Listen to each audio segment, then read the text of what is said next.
As you dey watch this video, make sure say you dey share this video. You see this woman wey sit down so, her name na Gladys. Gladys get husband wey im name na Richard. Richard na man wey be say im dey work 9 to 5 job. 9 to 5 job mean say person wey dey comot, im get boss wey im dey work with. Now Richard na person wey be say im too dey work, na workaholic man, based on say even extra time wey dem give am for office im go collect. Anything wey be say na work im go collect, and this work now don make am im no dey even dey spend time with im wife. Im no dey get time spend with im family. Once Richard come back house, im go enter work. As im enter work, im go from there sleep. Na wetin im wife now dey tell am. Im wife don dey vex about this thing. Na im dey tell am say, Richard, which kind work be this wey be say if you comot, you come back, na work, anytime na work, anytime na work. See the time wey you dey come back, you forget even say you get woman for house, you get family for house, everything wey full your head na work. No be so na, no be so. I remember the time wey we been dey date, we be promise each other say we go dey spend time together, but now we no dey get time again. Anytime you comot, you go work, you come back. As you come back, you go still dey work. From work, you go enter go sleep. Your children, you no go even care about them. Everything wey dey your heart na work. Na wetin Gladys dey tell am now. Say which kind work be this? Say im dey tired of all this kind thing. Say in marriage, in relationship, say they suppose dey together, dey spend time, talk as husband and wife. Which one come be say every time na work? Say e no good. If families dey do like this, say things no go better. Which kind time wey family wan use come talk, come discuss, come plan ahead, wey be say man go comot in the morning, he no go even know about him children. As him comot, him come back. As him come back, baff, him go enter another work. From work, him go come sleep. Say him no like am.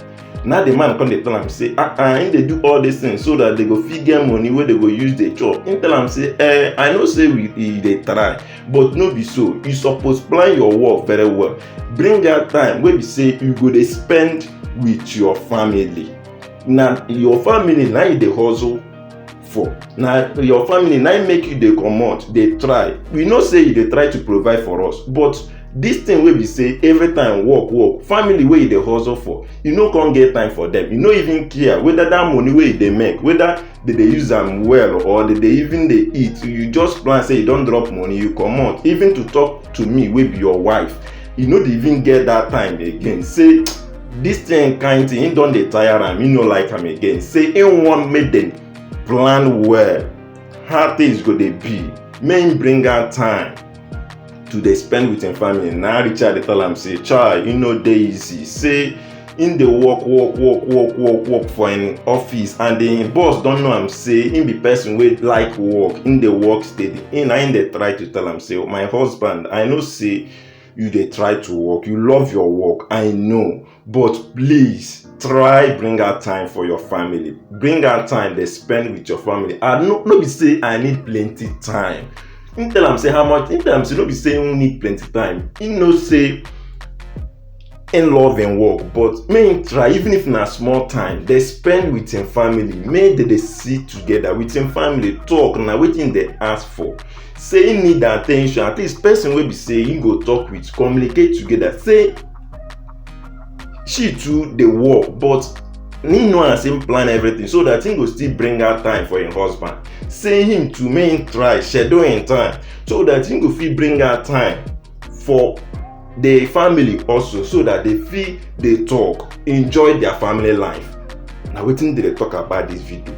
Now wetin you dey learn, comment below. You wey be say if your husband, if dey comot out there, if dey work, you carry your work for head. No be so. Learn something from this video. E fit cost you your marriage, e fit cost you your family. Yes, work is good so that you fit provide for your family, but also when you are working, make sure say you plan your life well so that you can take care of your family. Work also, make money and enjoy your family. No come leave your family just like that. Your wife wey you get for house, you no even pay am attention. Everything wey full your head na work. If him come close to you, you go tell am say, abeg shift, I dey work na work na e full my head. Make sure say you learn something from this video.